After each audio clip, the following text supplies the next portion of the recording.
Hello and welcome to Movies, Films, and Flicks. I am Mark Hoffmeyer, and joining me is a man who never wants to do anything interesting anymore. It's Joey Lewandowski. Mark, we were looking for that magic.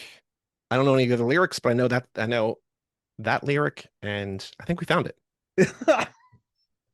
I love this movie. You're Next Yes. is awesome, and I didn't like it at first. I Really? yeah, and now I love it. And you know what I think it was? It was like 2011. I don't think I was. I don't know. I just the humor. It's a movie you kind of got to get on the way. I always liked Erin. I always thought Erin was a Yes. legend, right? Erin has always been a legend to me. But like the stupid lines of no one ever listens to me. Like I'm the fastest, but I have an arrow in my or a crossbow in my back, or a bolt in my back. What does that have to do with running? I have to move my arm. Like just like Z saying like we never do anything interesting, and then that Hmm. that and like just like I don't think that's a fair criticism. Like it's such a funny movie, and I don't know why, but I just missed that wavelength. And years later, when I watched it again, for some reason, the wavelength hit me, and I was like, "Oh, this movie rules." So yeah, I did. I missed it at first, but now I love it. I have a Steelbook Blu-ray 4K. It's gorgeous, and it's an amazing movie, and I'm glad we're talking about it. Yeah, I have next to me a couple of years ago. Let me see. I have the date here. In 2024, last year, last summer, Second Sight in the UK put out this Whoa, you 4K. got that one? Yeah, so 4K discs are all region free. I can't play the Blu-ray, but I can play the 4K. So I have this, which is beautiful, and then in it I have like the art cards, which are cool. Like Oh they're yeah. very nice. And then there's like a whole book that I didn't realize was a whole book until I opened it, a couple hours ago. Otherwise, I would have read it. But Bless Second Sight. beautiful. I was at Walmart and they had a Steelbook. I'm like, I'm buying that. I don't care. Give me it. I already own it digitally, but you don't really own digital anymore. So like, give me the Steelbook. That's the thing, right? It's just like, oh, you've been paying for a right to stream this thing that you thought you owned, but you don't actually own. Evil. And they had to switch the wording. But listen, this was on your list. Erin is a legend, Yes, and this movie's hilarious. And it's very funny. and Erin's a legend. And I have a question for you. Yes, All right, you ready for this? I am. Okay. How would Erin do against the following home invaders? Yes. I just want to before we get into the movie, where everything spoilers. It's amazing, but how would Erin? This is the toughest one. No, I'm going to go with the toughest one last. Okay. How would Erin do in Night of the Living Dead? I think she would tear up the stairs and just stay on the second floor. The And then, original. yeah, the So you're talking about like original. slow, Yeah, people yeah, are afraid slow. because they've never seen a zombie movie Yeah. before. I think she would do well. I think we never see her truly like overwhelmed in terms of numbers. Mm-hmm. Like it's her against like maybe three or four and not necessarily 50, but I think she definitely shows the wherewithal in this movie to handle a bunch of slow 50, 60 zombies. Just yeah, I think she would just take out the stairs, be on the second floor so they can't get to you, and then figure something out. I think so. She's the okay, so that's not too bad. No, The strangers from the strangers. Just I think the that's the a close comp to this, I think, right? Yeah, because I don't know. I think they're used to messing with like couples who are going through marital troubles or children whose parents are going through marital troubles, Uh-huh. or a couple who haven't gotten married yet or engaged, but they've been together for 7 years. A lot of marriage or non-marriage problems in these movies. Mm. I think she would just beat the daylights out of them. Probably. I don't think that they would stand. I haven't seen the new Strangers, the chapter one Strangers, but the original, I think she's got them. Like when they come to the door, like, "Hey, is Billy home?" She's like, "No, get out of here." Like, she would wipe Or them just, out. she might not even answer the door. Oi, who is that? Just no, don't open that door. Oh, Just don't open it. Okay. How would she do in Mother? man, I think no one has a chance against anybody in Mother. I think Mother, you're doomed in Mother. Yeah. I mean it's like God, right? It's Yes. yeah, fair enough. Okay. But that'd be really interesting to see her deal with that. And not like Mother Earth. Because isn't Jennifer Lawrence Mother Earth in that movie? Yeah, I think that it's basically man is always going to have his way, but in the end, Mother Earth is going to win out, right? Yeah. So, Would she just beat up Javier and like the house would be fine? yeah, I don't know. Like, Could she change the course of history?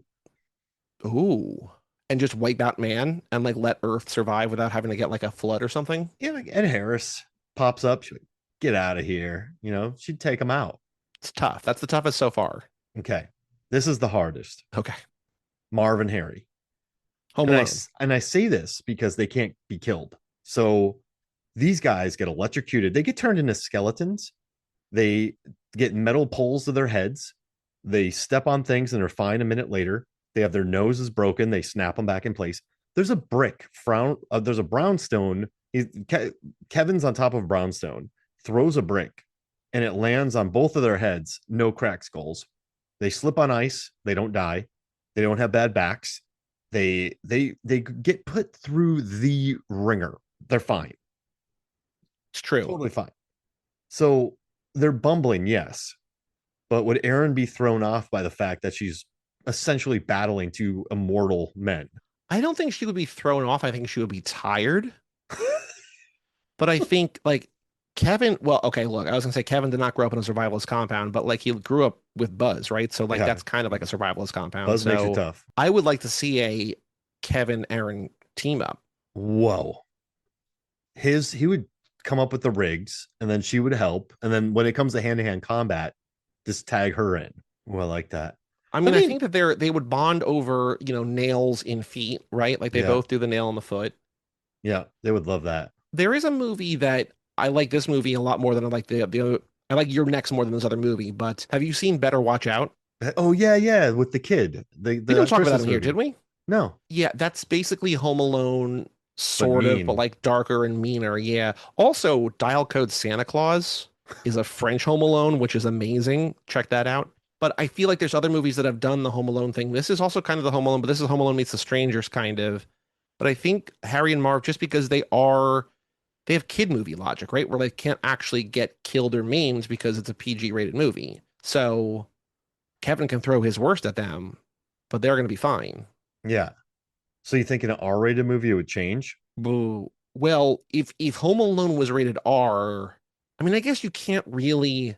If Home Alone was, if Harry and Marv were bound to real world physics, they would die so fast. Because like Better Watch Out, some spoilers for Better Watch Out, they do the like paint can to the face and like it kills somebody. Like it's just like, oh, that is real. Like they reference Home Alone, whatever. They're like, I don't see this does a thing, right? So they would die very early. Then all of a sudden, you don't have a movie. Yeah. I don't know. I just would like to see Erin's face when a full-on metal pipe hits Marv. And she's like, he's done. His skull is cracked. And then he just gets up and cracks his nose back. Like that'd be, I mean, she's good against zombies, but these guys are a little faster. So I think yes, I agree. I also think that like it's Looney Tunes, right? Like she would not do really well against like Wile E. Coyote. I want that movie now. Yeah. I mean, maybe it's in the vault too, along with the Acme movie that they just bailed out. Who wins in a fight? Erin or Amber from Green Room? Is Amber Imogen Poots? Oh, ooh. She's a straight G. I love Poots. Go check out our Need for Speed episode of Too Fast, where we talk about how much we all love Poots. Poots is a legend, and Poots is great. We in this household we love Need for Speed. Do you know her middle name? What? Imogen Gay Poots. Oh, she's the best. Like you have to have such confidence in your kid to name your daughter Imogen Gay Poots, and she lived up to it. You know what I mean? She's amazing. Mm-hmm. Fright Night, 28 Weeks Later. She's great. She has chemistry with everything. I don't know that they would fight. I think they would bond. I don't want to see them fight. I don't think about them fighting. I would, yeah, if they teamed up, because they're both siege thrillers. And then also, this is the squad I want to see in a movie. Erin from Your Next, Amber from Green Room, Juno from The Descent, and Kellyanne from Red Room. I have not seen Red Rooms yet. Oh, I know. I was thinking because you had given me this thing, the horror badass list, right? Like I was trying to come up with more names on it. And what's really tough, and I think this goes to the whole like fridging conversation in movies, is that like so many badass women, like so many final girls are just like, hey, life has taken a big dump on you. Fight back, right? Like this is like Erin's like, oh no, strength. Like I was raised to do this. But I have some names. Like I think like Tree and Happy Death Day is pretty good. We talked about that on that mini episode. But she also like is killed, right? Like she has to summon that there. Jen Matilda Lutz in Revenge is the same thing where it's like she's just a girl and then she gets, done wrong and then she has to fight back. But I do think there's a couple. I mean, there's obvious ones like Laurie in Halloween and Ripley and Alien. Like those are kind of Matilda might be an immortal. She's but I have other than Laurie and Ripley, I think there's three that I have on my list that I think would fit in really well. I think the double feature of Grindhouse, I think Sherry Darling in Planet Terror, and Yeah. Zoe Bell in Death Proof are both sort of down for whatever. Oh yeah, they're not flustered at all. Mm-mm. And the other one, and she's a different kind of badass, but I think Agent Lee Harker in Long Legs, Micah Monroe, I Oh think, is just yes. sort of like, yeah, You're blowing my mind. These are thank you. perfect. I went through so many movies. I'm like, do any of these girls qualify? And like most of them just like, no, like they were raped or they were murdered or not murdered. You know what I mean? Yeah. They were assaulted or whatever. And it's just like, well, that's how they, but it's just like, no, like Lee Harker just like is in touch with the spirit realm or something. Beast. She doesn't back down. Dudes outside, I'm gonna go shoot them. Just yeah, she never has to find her inner strength. The ladies from Death Proof never. Actually, they're kind of happy about murdering people. Oh, I love it. That's a great Zoe Bell, list. especially, I think. Yeah. Yeah, Thank yeah, you. that's a great. Remember, flies off the car, and then she's like, "Let's go get this guy," and then she just hangs out the door. Hmm. Legend. This squad, man. Oh my gosh. And I know Juno. I know she gets it, but she's just a badass. Like, I love Juno. Juno's awesome. So I Yeah. just wanted to see her in there. What a cool squad. And It's also, pretty too, good. I was listening to the commentary for this film, Who and does it it? was Who's on Simon it? Barrett and Wingard. Cool. There is one with there's one with Sharni Vinson, and I know her name. I know her, Barbara Crampton, right? Yeah, Barbara Crampton. I'm saying that name right, and I know I'm saying that. Yep, Barbara Crampton. Oh, yeah. Like the Yeah, classic the Scream mom. Queen. Yeah. And but like those commentaries always just get loosey goosey, and there's really never good technical stuff. So I like listening to the directors talk. And whenever there's just a load of cast, you just never learn anything good. And my time is limited. I probably should have listened to the kitchen fight section with Sharni Vinson, but that's in hindsight. But I I was like listening to it, and they were talking about this character where they wanted a final girl, but they didn't want a dumb final girl who gets lucky or has to dig Okay. from their inner strength. But then they also didn't want to make one that was just like, oh, I'm a badass. And I think they found a really interesting line with Erin, because Erin's tough, but she doesn't like to act tough. Like she doesn't even tell people how tough she is. Like her soft boy boyfriend has no idea like how much of a beast she is. And so I like that she never acts tough. She just takes charge.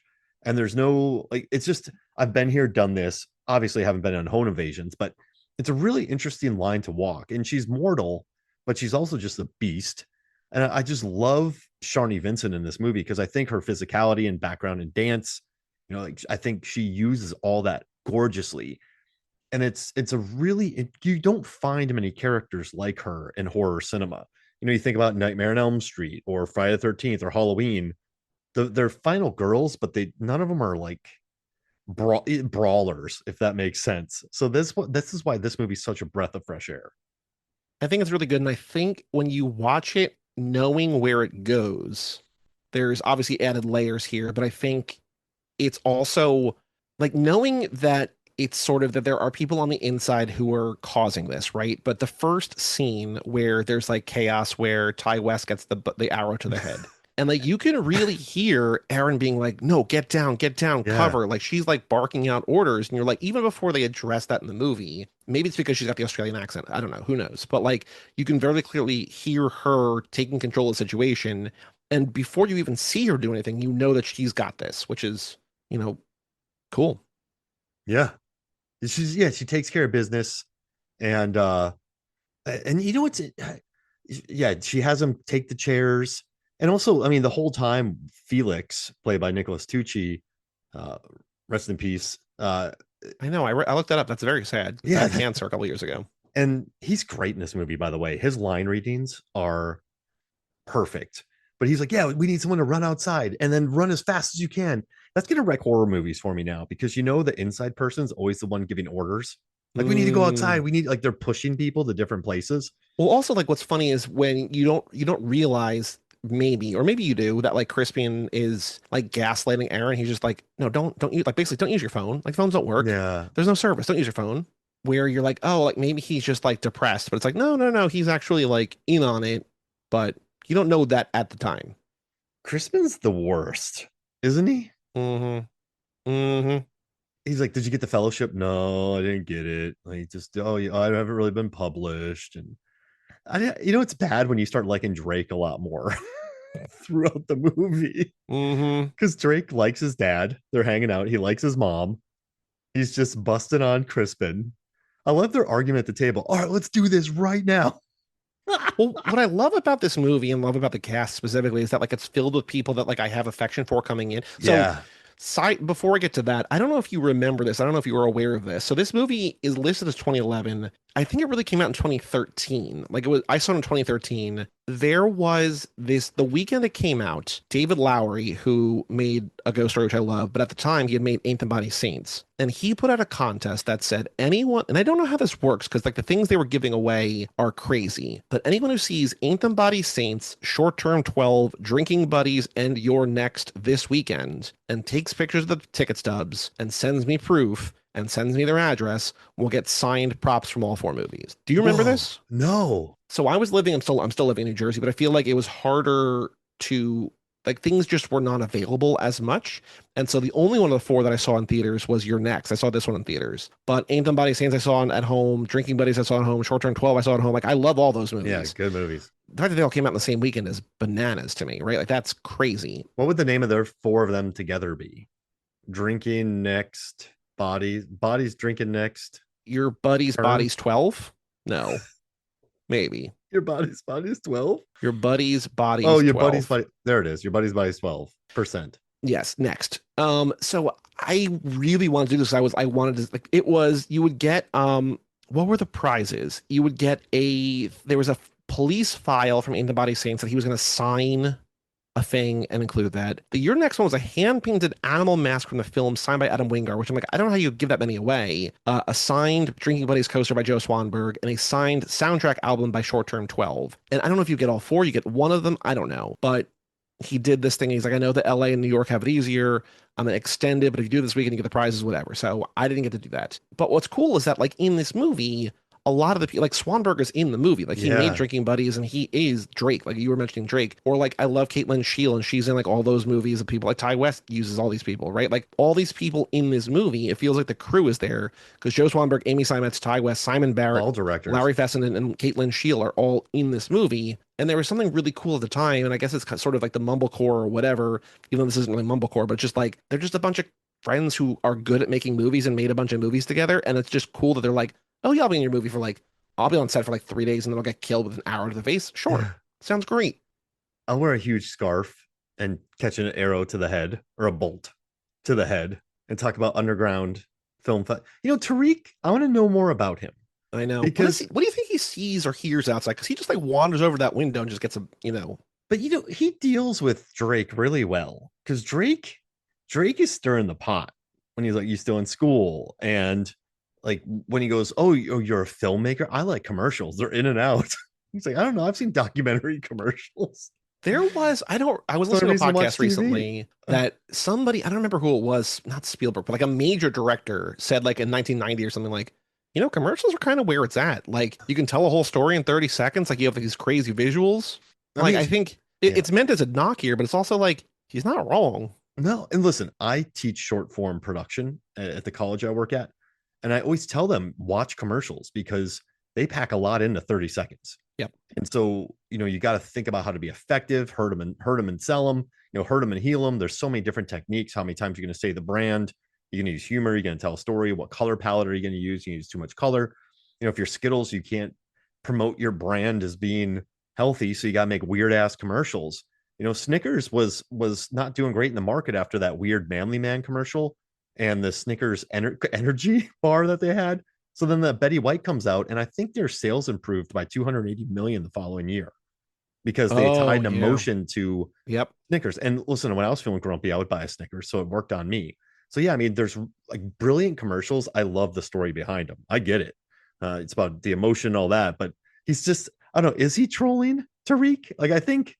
But then Tariq goes, he's like, you should look into it. And he goes, I will. Like, he just seems pretty chill. And I like that about the guy. There's the other thing that I was saying, rewatching this, knowing where it goes, you're able to pick up on like Erin taking control. But there's also the thing where like, I remembered it was an inside job, but I couldn't remember who was in on it. And I think vaguely, because I've seen this movie twice before. I saw this in theaters. I saw it like 8 years ago. So I saw it like 12 years ago and 8 years ago. Right. And I remembered some of the family members were in on it to like basically speed up their inheritance, but I couldn't remember who. And so there's a game you can play, even if you've seen the movie and like know the twist, but don't remember the specifics. It's like, well, do they just like hate each other or are they in on? It's just like the thing where it's like, do I hate my sister's boyfriend or whatever? Or am I planning to kill him? Like how do I actually feel about pretentious scarf underground filmmaker whatever? Yeah, Crispin. No, I'm sorry. Drake. He's a muckster, I think, and I don't know. So he's not a killer. Definitely not Amy. I love Amy. No one ever listens to me. Oh my gosh. But it has to be Crispin and Felix, right? Because Felix is into that weird stuff, which Crispin makes sure we know. And Hmm. then I don't know, just AJ or Crispin Davison. He's just kind of a wiener, I would say, and he wants money. But that's never really explained. None of it. But that's not important, is it? Like the explaining isn't it? They never like they know that parents are rich, and like yeah, I'll pay you when they're dead. But the directors have a theory that Z set this all up. Like Z, Oh. they said that Z met just some like crackheads where she lived, and these guys were up for like she could offer them 15,000, they would have done it. And she like convinced Felix to do it. Yeah, and then he got Crispin on board because you know he and Drake don't like each other. His parents, he's very dismissive of his mom. His dad's like, well, you could still do like they don't seem too close. So I think, yeah, like those two could be talked into it, but they said it was Z's plan. I mean, maybe I've just seen two things here. Number one, I don't think that it matters as a Yeah, film goer. exactly. Like you Yeah. just want to have like thrills and I chills. never thought about that. Yeah. But also, I've seen too many movies where like if you are a hired goon, you're not getting that money. Like he's going to kill you. You know what I Yeah. mean? Like Yeah. maybe you are just like a crackhead who is or a meth head or whatever who is desperate for any kind of fix or hit or prospect of money. But when he's like, I'll give you more money, whatever, just like don't kill me. It's like no. No, like he has money you don't. Like he's going to pin this on you. There's some, or he's just going to kill you or something, right? Like, I mean, clearly nobody gets out of that house alive other than maybe Erin. But there's also a nice thing jumping to the very end where Erin gets shot by the cop because all he sees is her stab a guy and kill a guy. But then he gets killed, and so maybe she actually will survive. But we don't know. This also doesn't matter. Yeah. It's gonna be a hell of a time explaining it to the police. Yeah. That's for sure. But And I also she love, could be it's the truth. She yeah, could it's explain the truth. good point. It's not like Ready or Not when you're like, well, there's blood everywhere, I dead don't know how they're people. doing a Red or Not too, though. Yeah, they are. But I know. how do you explain that to cops? So I don't know. there's blood everywhere. You're covered in blood. Everyone has spontaneously just exploded. Yeah. What's your story? And also that movie Mama, one of the children turns into leaves, but they were adopted. Okay. So when the adoption agency comes around, I'm like, hey, where's the other child you adopted? Well, she turned into leaves. Oh, okay, you're going to jail. Like those people are being arrested after Mama ends. So, but I think Erin, there's enough there to kind of explain that she didn't do it. Also, there's, cell phone records probably, Oh right? yeah, yeah, good call, good call. But yeah. I just had to stab my brother a lot. It's like, unlike you, and I love when the killer goes, unlike you, I have a brother, and I liked him. So I love this. The lines in this movie are so great. What's your favorite line in this movie? For me, it's Z and him. He's like, which like you don't want to do anything fun anymore. And then I just love his response of, I don't think that's a fair criticism. Like I Oh, love that about I line. want you to blank me on this bed next to your dead mom. Yeah. What? Why would you even say that? Yeah. You never want to do anything interesting. I don't think it's a fair criticism. Blank me next to your dead mom then. Um, I have It's five just written down, including that one. Z's a maniac. I kind of like her, but she's definitely horrible. Well, I think that line really goes to your theory or the Barrett and Wingard's theory that like, or not even theory, they made the movie Yeah. that she was the one who actually did it, right? I like very early on before the movie really gets going when the parents arrive early and the mom is like, I heard something upstairs. Can you go check it out? And he goes, wait outside. He like picks up the baseball bat and he goes, do you feel better? And she just goes, no. No. It's like that's the right reaction, right? It's like, no, my husband might get murdered by something upstairs and like a baseball bat's not going to help him. I like Crispin saying, I've never seen you act like this before. And she goes, well, it's a unique situation. Like we've never been in a home invasion before. Yeah. Would you just die already? This is hard enough for me when he's trying to Oh, kill his brother. that's amazing. And then at the very, very end, when Crispin says, where's Felix? And she says, I stuck a blender in his head and killed him. He Killed goes, him. oh, Yeah. okay. I love that line too. I stuck a blender into his head and killed him. What a great, and I love that too. Would you just die already? This is hard enough for me. What a great line. And you know what? I didn't miss any of that because, also in the commentary, they said that they like, they didn't have, they didn't want jokes. So they said no jokes. So they wanted all the humor to come out of the situation and they played it very straight, but it's still okay to laugh. So I Okay. think that's because if you think about it, there aren't really too many jokes in this movie. You're just watching what happens out of a situation. So when Z and Felix are in the bed with the dead mom, she brings that up. I guess you could say that's a joke, but also that comes out of the situation. And I think, like, when they're arguing about the arrow in his back, like that comes out of the situation. And so for me, I think they played it so straight. Sometimes I'm so earnest to people, they think I'm messing with them. And then they're like, man, I hate that guy. Like he's like, he was being like sarcastic to me. And I'm like, no, I really like that Salt Shaker. And they're like, yeah, okay, Mark. I'm like, what? But so I think this movie plays it so straight that for some reason it just missed my wavelength, even though Erin's amazing. But the second time around, I just started listening. I started pulling Antonio Banderas from the 13th Warrior, and I listened. And I was actually listening to this movie while doing yard work. Mm-hmm. I have a ton of yard work, and I think it's even better just to listen to, because the movie's great, but just hearing all the idiot, like the dumb stuff that they're saying makes me like it more. I think at one point I stopped working. I just went idiots. Like I said that out loud to myself laughing because these guys are like I love that that's not even hot anymore, bitch. And he slips on it and they're in the kitchen fight, which we'll get to later. Of course. But like it was just really fun to listen to. And this is a movie that, I know some people, I know it got a great response, but I also think the reason it didn't succeed as a slasher is because it doesn't really play by slasher rules. And do audiences like watching characters find their inner strength in winning? Because Erin doesn't do any of that in this film. And do you think audiences are just primed to watching characters like in over their heads? And she's still in over her head, but I think maybe between the humor, the lack of, and the way it's shot, I mean, it looks like it was shot on wax paper. It feels very realistic. And I think maybe it didn't do too well because you really got to get on its wavelength. Whereas I think other horror films, other slashers just bring the tropes. And this one has them, but it still is a lot different. So you think that's why, it has an audience, but it's not considered to be one of the like most popular slashers around. I don't know. I also think that like if you look at a Barrett Wingard thing, like I also like The Guest more than All the this, guest right? rules, yeah. And I saw The Guest at I have that on Fantastic Second Fest. Sight. Do I have? I have a fancy one of that. I might be Second Sight. And I saw that at Fantastic Fest, and I Simon Barrett was there to talk about the movie. I went up to him after. I'm just like, my expectations were so high because of your next, and like you surpassed them. I'm like, I don't know how you did that. I don't know. I guess part of it is that like things develop fans on like followings or whatever when there's more than one of them, right? Like there's Yeah.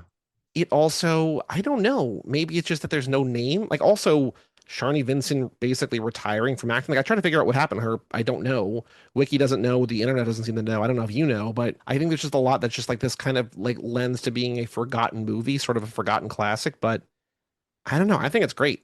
Yeah, me too. And listen, I think I love that though. I love that the first time I watched it didn't click, and then I started thinking about it. Then I watched it again. Then I loved it. Again, this is a really creative film, and I know they hated working on it because they were just doing 7 to 7 for 4 weeks, and that's just a lot. But it's a movie that brings surprise. We watch a lot of movies, and I try to watch every single horror film I can each year because I do the Out Now with Aaron and Abe Horror Awards. I also Hmm. do that for Movies, Films, and Flicks. So I take it really seriously. But when something like this comes along, it's such a unicorn of Yes. a film because I know it came from the Mumblecore gang, and they call themselves Mumblecore, so Yeah. it's totally fine. We Hmm. can call them Mumblecores, but I just mean, to Swanberg especially, right? Like, he's yeah, sort of yeah, the head of that. yeah, Yeah. he's a big old Mumblecore. But I like that these guys and Amy too, this crew. I think they found a really original, like they found some really original ways to make horror films or just films in general. Even Winger's King Kong films, they're so absurd and bursting with life that you can't help but love them. Like Rebecca Hall loves Wingard. Like everyone, he's not making the another one, but his movies, they were thinking about canceling the monster verse, but then these two hit huge and people love them. So I think this crew, they find really interesting ways to tackle subject matter. Some are better, mainstream wise. Oh, you know what's interesting? We should have put Maxine in Maxine for the someone who doesn't have to find their inner strength. Have you seen Maxine? Oh, like the Ty West Maxine? Yeah, because she's just a grown ass adult in that one, running around taking care of business. Does that count though? Because like she sort of had to find herself from Yeah, the events of X. that's a great point. She really did have to I find don't her know. way. I also don't love Maxine. Like I want to love those movies and I just don't. After just her struggles in those two movies, I just liked her watching being like she's a capable grown person just taking care of business. And I think it didn't feature the highs of Pearl or the griminess or brutality of X, Hmm. but I think she earned it, if that makes sense. Like it was a little bit of a victory lap for her to be like a successful person who it lands auditions. And like, oh, I just found that to be refreshing. So I mean that's another Ty West movie. So but also he tackled that trilogy in a really interesting way. And so Yeah. I think those movies weren't really blockbusters either, but I don't know. This one had so much hype behind it, and I think some people, I don't know, critics loved it, but it's a movie that has really grown on me, and it's Yeah, not really well. what didn't you love about it the first time? I was surprised to see you say that to me in the message and then also repeated here. Like what didn't click that first time? I just didn't get the humor. And that was I it. Yeah, and you know, I don't know. I loved Erin. When Erin started Hmm. taking charge, I thought that was great. Like I think I wrote an article called "The Savior of Subpar" about this movie, Okay. and I don't even think it's around anymore because I took it down because I'm like, that's dumb. But I've always loved her, but I guess I just did not get on the wavelength. Like the scene with Z on the bed, like that's all you're supposed to laugh with it and you're supposed to have fun with it. But I guess I just didn't. First, and I saw it in the theaters. I don't even think I had the biggest expectations. I wasn't, I don't think I was expecting too much or too little. It just didn't click with me in that moment. Sure. And then I watched it again. And sometimes you need a second watch. And then I watched it again and I just laughed. I started listening. I started laughing. But I truly think that's why I didn't like it. It just, I didn't laugh. And I should have been able to laugh with it. Like I just thought these guys are terrible. But instead of, hey, they're arguing about who can run faster, like with a bolt in their back. And like, it's just all very silly.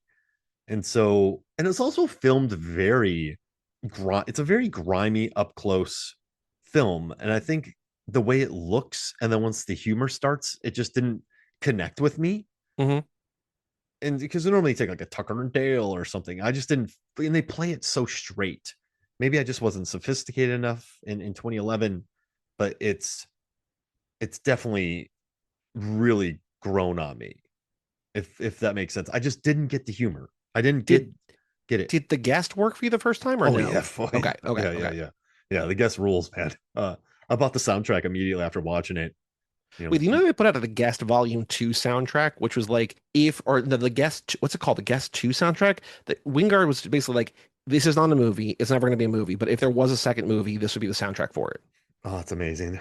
I mean, you don't need one. It's perfect. The guest is perfect. And I don't as much as I want another one, I think it ends great. Don't do it. Like these guys are so busy, they Right. don't need to make the guest too. I think for lack, David Robert Mitchell, when we were talking about Under the Silver Lake, he's going back to It Follows because of Under the Silver Lake. Sometimes I think directors have sequels in their back pocket that they know they can go to. So the Philippou brothers, they were supposed to do Talk to Me, like the sequel to Talk to Me To immediately, but talk to me. yeah, to Talk to Me. Instead, they did Bring Her Back because they had so much cash with A24, but they can always go back to that. Sure, But I sure. don't think Wingard needs to go back to that. He's Well, it not also that. feels like he has like the Godzilla money, right? Like he could Yeah, probably make like 10 of these movies by himself if he wants to. I don't know. Let it be. Like I think Yeah. that there's so few pure, and also too, this movie as it's in itself, like it's a pure experience because there hasn't been another one. The guest is a pure experience because there's no like he's not popping back up. So there's something to be treasured about that, I think. And that's the reason why I think they become classics, cult classics, and they get big releases because there are audience who just love these really pure, really good small films. I think that's the really difficult thing, and I haven't really thought about this until you started saying about like don't go back to it, but there's a really interesting sort of dilemma. We talk about a lot on Too Fast, where it's like people complain that there's like 10 Fast and Furious movies. It's like, okay. But then people like also don't go see an original movie because they don't know anything about it. It's like, well, you can't like complain that there's too many of one thing and then not support new stuff. Yeah. But I also think a similar kind of conversation, but a different thing that I haven't really thought about until what you just said is with like horror movies. It's like, okay, this thing is really good. People love it. Leave it alone. And it's like, well, but people will see more of it. Like there could be more stories. It's like, yeah, but like also you could just sort of trust those people to make a different thing. And I don't know, like, if there was a Your Next Two and it was great, but what's the I don't it's a tough and I don't know what the right answer is. And maybe it's just a case by case scenario, a case by case basis. I'd rather them make the guess than Your Next Two. But it's like, well, people love this. It's really good. The guys are talented. If they have another story in them, do you want a Your Next Two? It's like maybe, but also try something else. I don't know. Like I'm not sure how to think about that because I agree with you, but also I don't know. These guys have been so successful that they don't need to go back to this, is what I'm thinking. Or and there was and it wasn't successful enough for it didn't make much money. This was not a successful film in the Did it theaters. cost much money? It couldn't have cost No, much no, money. no. But like this movie made not negative money, but there's a lot of buzz around it, and it made 26 million from 1 million. And that's it earned 18 million. So maybe with marketing and then DVD sales, it turned a profit. But I don't Hmm. think anybody who released this was like, we need another one. Right. We gotta go. Like when Smile came out, Parker, here's a cash flow, here's a boatload of cash, go make a movie. And then they see Smile 2 and they're like, holy crap, you outdid everything that we thought you could do. But that was so big, they want another one because that's such an easy. If you see in the studio, they're gonna make Wink, which I'm excited for. But they that's when you back the truck up. Nightmare on Elm Street, Halloween, you just scream, I know what you did last summer. They're huge. Like, we need one quick. And this one wasn't that. And so I think all these people were working on other things too, and they all went on good runs on their own. Hmm. So I think that's why it doesn't exist. And also, what's the story? Right. Everyone's dead. The court case. I mean, like what you could do if you want another one of these, because I also think a money of budget of 1 million making 26, like even with marketing, they made money. You could do what they wanted to do, bring it back to Fast and Furious, where it's just like we take a character from this, like you do with Too Fast, you do like a different story, it's just like a different kind of like a similar in the world where like greedy children, but then it becomes harder because you go into that assuming that something is up, right? That it's not actually home Yeah. invaders, that there's actually some kind of ulterior motive or something like that, right? So I don't know. I don't want more, but also I think that there are ways to do it without bringing Erin back where it's the same kind of thing. Maybe not. Yeah, but then Erin's gonna be tough. Like the thrill of this was not knowing. Like so you saw her with the axe and the marketing materials, but you just thought, oh, maybe it's just another tough final girl. Sure. Uh, but then you watch it and go, whoa. So I think it's already messed up your expectations, or you're already expecting something different. And honestly, I don't like when people go into theaters with expectations because I don't know. I'm going to see what you hear about this. I was talking to somebody the other day, and they didn't like a movie because it wasn't what they wanted. Mm, I don't, because that's not really a criticism of the movie. That's saying it wasn't what the writer didn't call you right. and ask what you wanted. I think like for a long time, and I've started watching some, but for a long time I didn't watch trailers, which meant that I never went into movies for the most part thinking it was going to be one thing and being disappointed. Sometimes it would happen where I would like think a movie is one thing and be like, wait, that's what this movie's about. I never would have seen that. Like if it was just like something where I'm just like, oh, maybe I should have watched a trailer. But I think it's a dangerous game to play. It's like, well, this isn't the movie that I wanted. It's like, well, it's the movie they made, right? So Now, if you go to watch Batman and it's a movie about Mustard, a guy who, I don't know. Colonel Mustard. Yeah, exactly. You're just Bruce Wayne starts a mustard industry, and that's it. And you're like, wait, this isn't Batman. This is Mustard, the movie. Then you could be annoyed, I think, because you're just trolling audiences. But if you watch something and you go, I wanted this and it wasn't. I don't know. I just don't think that's fair. And I think with this movie for horror hounds who were expecting something, because listen too, this is 2013 is when this came out. I said 2011. My bad. But when this came No, no, out, no. But like it's listed as 2011. That's the thing. Like I don't understand. It must have been at some film festival or something. But yeah, it yeah. is. That's you're not wrong. It did come out in 2013, but it's listed as 2011. And but I think people maybe, and remember the buzz was so huge for it. And then you go watch it, and this doesn't deliver what you would expect, even though it's incredible. And we're coming out of a very kind of aggressive time for horror. And this is before the shift of The Witch and It Follows. Like that was around 14 and 15. So 13, we weren't there yet. So this sophisticated and slyly funny horror film, which does subvert certain expectations, comes out, and I'm not sure people were ready for it yet, if that makes sense, because it definitely doesn't. I'm not saying it subverts, and not every movie that subverts does it. Just because you subvert doesn't mean you're good. But I don't know. Maybe people weren't ready for this yet.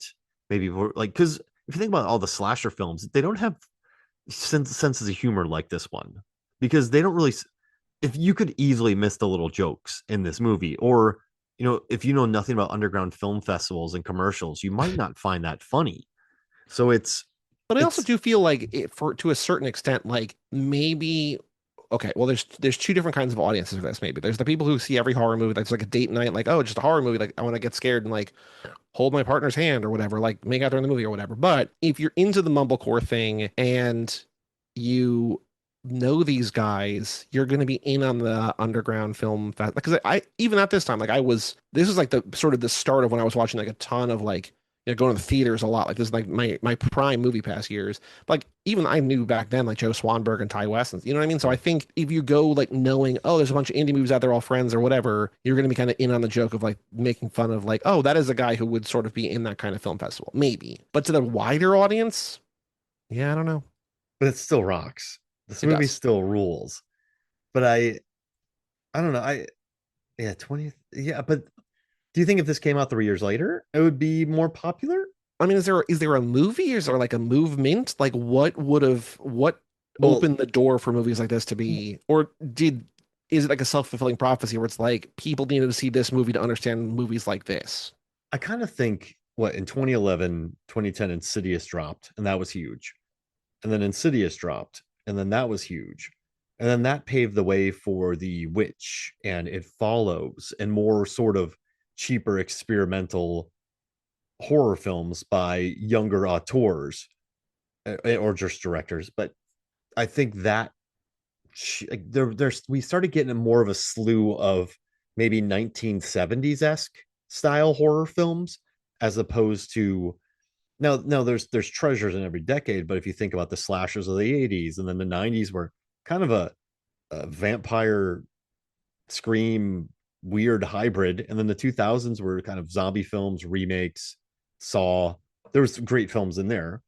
And then I think when Blumhouse hit in 11, I think that changed things. I think it made independence, and then I don't know, I just feel like it made independent horror films easier to watch, and more were getting released, and more were kind of dividing audiences. So maybe if people were a little bit more savvy, but I mean, still, people love this movie, and it made 27 million plus 5 million in DVD sales, so it still churned a profit. But so like the argument's a little moot, but it's just odd. I want more people to like this, but also if more So people liked it, maybe I wouldn't like it as much. so I guess there's like three different avenues here. There's like the Blumhouse things that you're talking about. There's also just the elevated horror that like A24 sort of ushered in, and then there's stuff that are just sort of forging its own path like this. And you kind of need all three to like a rising tide lifts all boats or whatever, right? Yeah, Where no, you're right. You're absolutely right. And they did. Like we're at a great time for horror. yeah. And I forget who it was. Oh, the director of Sean Byrne, who directed The Loved Ones, Dangerous Animals, and Devil's Candy. Three bangers, absolute bangers. Wait, what are the three Devil's Candy I love? Oh, The Loved Ones Okay. and Dangerous Animals. And I've seen so, Dangerous Animals. I really like Loved Ones. oh man, Ethan Embry's best performance. It's maybe in Cheap Thrills is his best performance, and then he's also in The Guest. Love Cheap Thrills, love The Guest, obviously, yes. Cheap Thrills rocks. And then I don't know. I think I totally lost my train of thought there. Let's Oh, get it Dangerous Animals is back. the new Oh, one. yeah. So Yes, what I've not seen that yet. I also didn't realize that was from the same guy. Okay. Byrne Got to compared prioritize that. our Okay. era to like 70s horror, and I've been saying that for a while because I know people talk about elevated horror, but I think if you watch films from the 30s and 20s and like Godzilla, horror's always been elevated. But I think this we're in a different era where I think it's close to the 1970s and it's very realistic and grimy, and more prestigious directors are stepping up. And you have to think about the 70s: Exorcist, Jaws, Rosemary's Baby, huge Oscar nominated films. We're kind of in that era a little bit, like with Get Out and Substance and stuff like that. But you know what, this is all moot. This movie's great. It has an audience. And I don't know, I guess you just got to look at me. I didn't get it. I wasn't big on it at first, and now I adore it. So I think general audiences going in are probably not going to enjoy the whole conversation about like no one thinks about me or the underground film festivals or Right. like the little jokes that you slip in. Also, there's really no mustache twirling villain in this. I mean, No. Z is probably the worst, but she's just kind of like chaos. But she's not terrible. So there's it has great masks. The marketing's good, but there's no Michael Myers. There's no terrible family who tries to put people in the nether. There's no kind of any of that. So I think too, you got to be like, who? Okay, so these guys are being controlled by Felix and Z, but they're not really like they're making jokes while they're killing their brother, and they're kind of annoyed that they had to stab him so many times. So it's just an interesting experience, but it all blends for something awesome. And you're right, this isn't Blumhouse, this isn't A24, this is its own little thing, and I love that it exists. Okay, kitchen fight, Joey. Yes. Inevitably your favorite scene in the movie. Yeah, it's great. I don't Knowing talk. you. Okay, so when you look at kitchen fights, there's 5 categories: using quality products, mastery of flavor and cooking techniques, personality of the chef and the cuisine, value for money, and consistency of food. And these are how things restaurants get Michelin Michelin stars. stars. Okay. And these are 5 categories that people use. So when you use quality products, like what are the products in this? What is it? 2, mastery of flavor and the techniques that are used.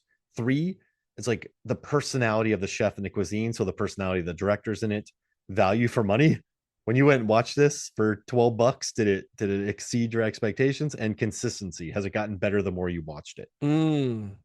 So when we talk about using quality products, like people, someone gets a blender in their head, there's stab wounds.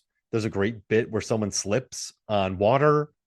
There's a knife in the head, and the best shot of the movie when she's laying with the 2 dead Z and Felix. So on a scale of 1 to 3 or 0, what Michelin stars would you give this in regards to using quality products? We're just talking specifically about the kitchen fight on its own. Yeah, kitchen fight on its own.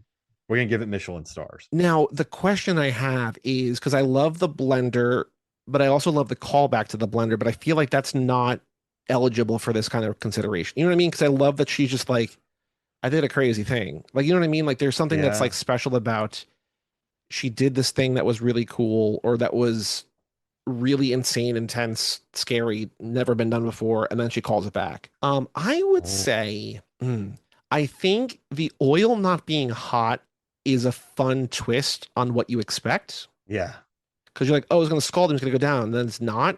And then it's not even like she like lights him on fire or something. Like you expect her to like light a match and throw it at him or whatever, and he catches on fire. He just slips. I love the blender, and then the knives are good too. Mm-hmm.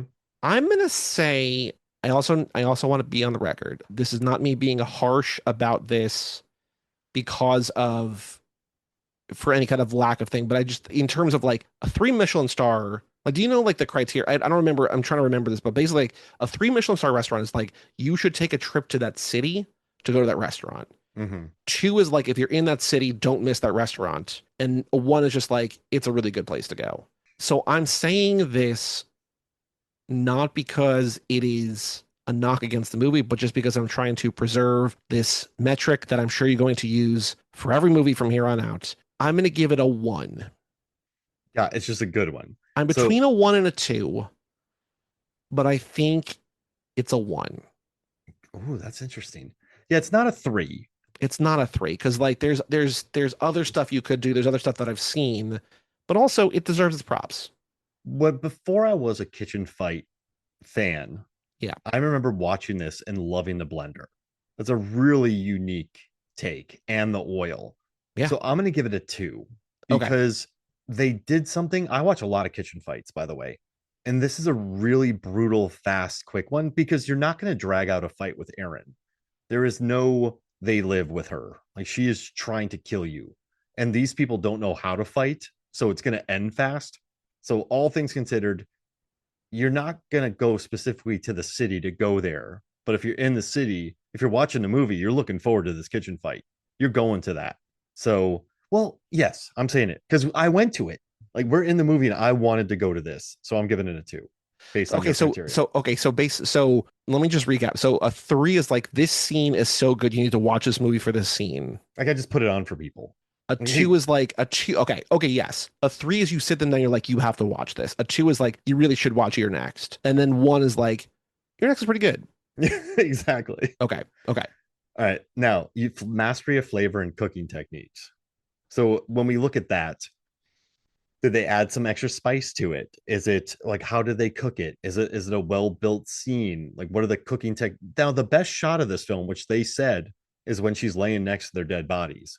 That's the best shot of the movie. Maybe when she's looking through the door and there's that little hole. But according to mastery of flavor and cooking techniques of how they shot this fight, what would you give it? I'm gonna give it a two here because I gave it a one before. Like I think the oil not being heated is a benefit here instead. Oh, I like that. I'm gonna give it a two as well. I Okay. agree. Like I think Person, that like if I had given it a two in the previous category, I'd have to give it a one here. But I think the two together should kind of add up to three. because you know what's interesting when I think about the greatest kitchen fights, Deep Blue Sea, Gremlins. I look at them, I revere them. But when I think about this one, I just love it. If that makes sense. This Yeah. isn't a top tier one, but it's a really good one. Okay, personality of the chef and the cuisine. So the director's personalities in this kind of mumblecore. People had died before.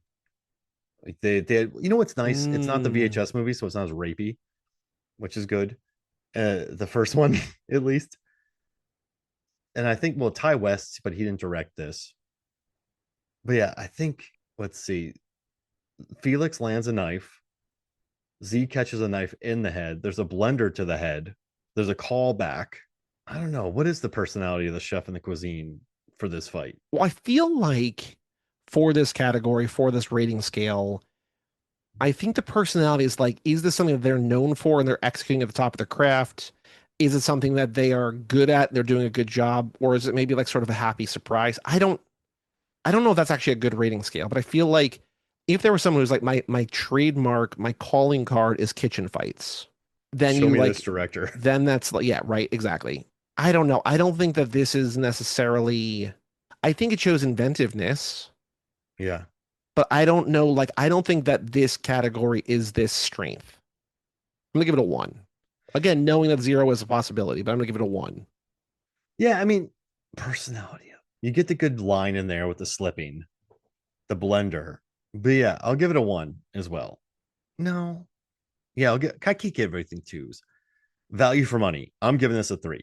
I'm sorry. Because when I watched this and I saw this kitchen fight, it's the best fight of the thing. And Clayton Barber, who's a famed stunt choreographer, he did this, and I just never expected this scene. I never expected a blender on a head. Like when I saw that, I went, "This movie's cooking." Sorry for the pun, but I'm giving it a three. What are you giving it? Mm, value? Yeah, I can I'll go between a two and a three. so two. Sure. Okay, two, I'm and just trying to then leave like upward momentum. You know what I mean? Like I'm trying to leave like not that I don't love it, but I just want to be aware that like three is the max. got it. Okay, now consistency of food. The more you've watched it, has it gotten better or worse? This one scene in particular. Yeah, I would say I don't know that it's gotten better, but I think that like even knowing the blender is still coming, it's still like one of the movie's best moments. So I will give this one a three. You know what I mean? Like it's not like, oh, that blender scene's even better than I remember, but knowing it's coming, knowing exactly she's gonna smash him in the face. Like that's like the one. There's two things I remember from this movie. I guess three things. Number one is that. Number two is like Amy Seimetz getting the zip line to the The throat, carotid. and number three is the cop getting the axe to the face at the end. And none of those are any worse the more you see them. I think they're all like spectacular. And so give it a three. Okay.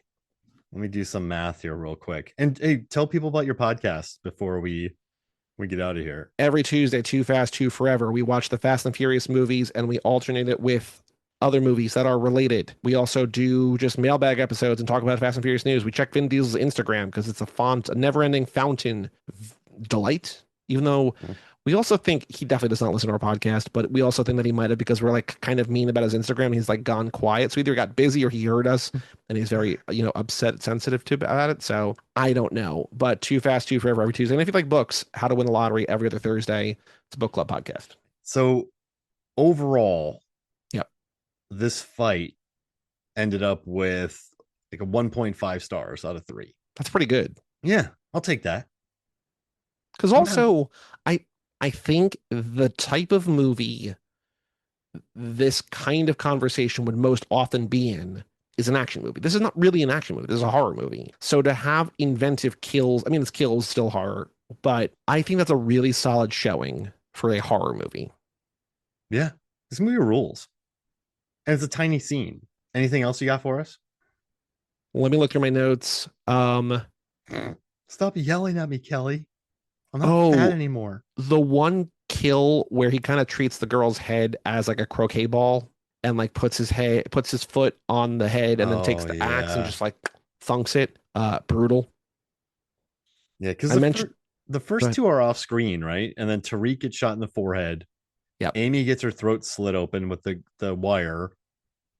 What Aubrey, she gets a machete, but we don't see that. Kelly, axe swung into the side of the head.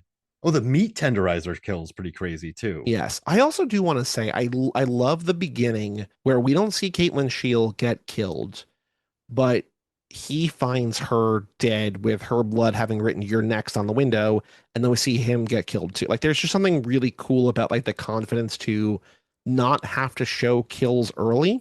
Like there's a podcast I listen to called With Corley and Rust, and they started out talking about like, Halloween movies and Friday the 13th movies and Nightmare on Elm Street movies. And by a certain point, like in the 90s, there was like a mandate, I think, from like maybe the Weinsteins or Miramax or whoever, that was like every 6 minutes or every 12 minutes, you didn't see boobs or a kill. It's just like people are not, they're bored. They want to just see blood. They want to see whatever. And obviously we've gone away from that. We've matured. We've, trusted our audiences a little bit more. But there's something just like, oh, we don't need to see her get killed or see how he dies.